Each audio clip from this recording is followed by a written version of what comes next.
Today I want to explore a very modern question with very ancient roots. Is it possible that the universe you experience, including you as a person, me as a person, is it possible that all of this behaves like a large language model in the mind of the cosmos? So let's try and unpack this. That could be playful but also deeply practical for your awakening. You may have heard of AI. Everybody has heard of AI, artificial intelligence systems that generate text, poetry, even conversations. They're called large language models. They don't know the world the way you and I do. They simply absorb enormous amounts of data and then predict one step at a time what comes next. From a simple rule, what is the most likely next word, they create stories, answers, and sometimes entire worlds of meaning. It's totally astonishing, but it's how AI works. Okay, so this might sound familiar, I hope, because your own brain, your own nervous system is also constantly predicting what's about to happen. Who am I in this situation? What does this sensation mean? In modern neuroscience, we now understand perception not as a passive recording, but as an active prediction, a kind of inner model of reality. So let's take this a step further. The universe you experience is not just out there. It is the world as it appears in your awareness. Colors, sounds, thoughts, feelings, stories about who you are and what your life means. All of this is generated moment by moment in consciousness. Where else? Your senses provide raw data, but your mind provides the story. Like a large language model, your conditioned mind has been trained on years of experience, family, culture, education, trauma, joy, spiritual teachings. And from all this training data, it predicts, this is a chair. This person is my enemy. That person is my ally. This situation is dangerous. I'm a separate self inside this body, moving through time. These are all outputs of an inner model. They feel solid, but they're interpretations. Habitual predictions appearing in awareness, they're not absolute truths. In spiritual traditions, we call this Maya.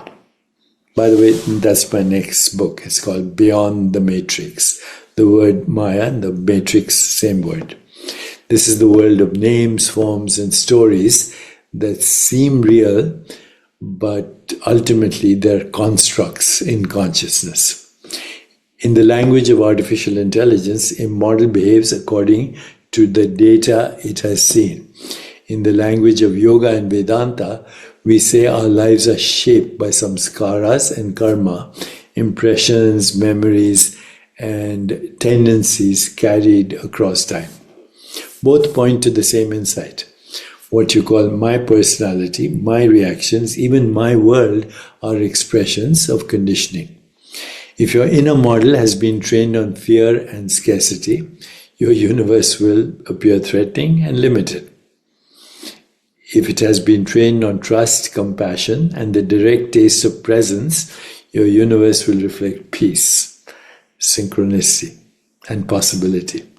So, your experience universe, your personal reality, is a kind of generative language model running inside consciousness. It is constantly auto-completing your next thought, your next emotion, the next version of who you think you are. It's like we're like biological robots. But then let's be clear. The universe is not literally a computer program or a piece of software. Artificial models run on physical hardware and don't show any evidence of inner experience. You, on the other hand, are the very capacity for experience. So from the perspective of non-dual wisdom, consciousness is not produced by a model. This model, the entire play of mind, body and world, appears in consciousness. So let's use this meta not as a final theory, but as a mirror.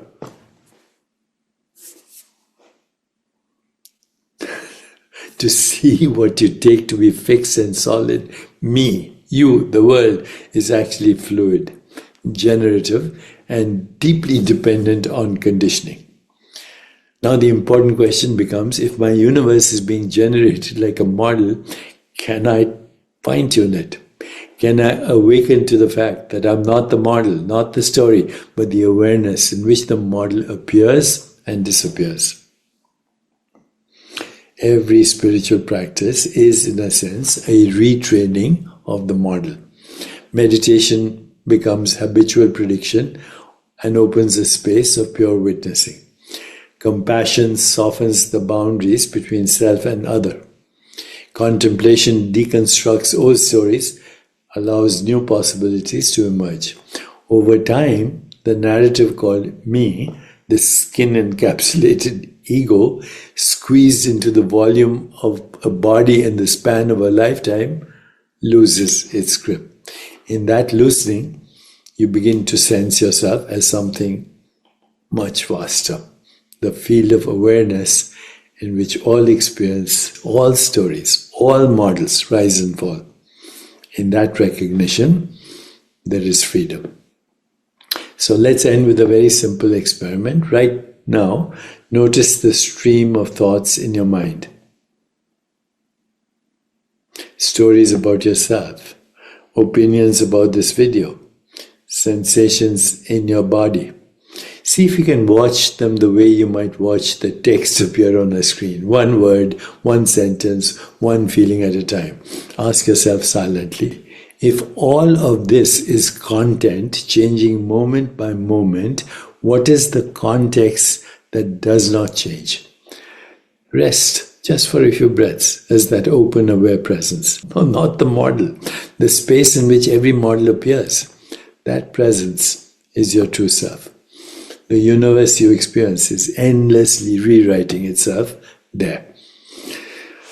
So again, thank you for joining me. And if this exploration was helpful, I invite you to subscribe to the Chopra well and share in the comments how this metaphor changes the way you see yourself and your world. Until next time, be well and remember, you're not just in the universe, you're the universe looking at its own story and learning to wake up from it. Sarvam Khalvidam Brahma.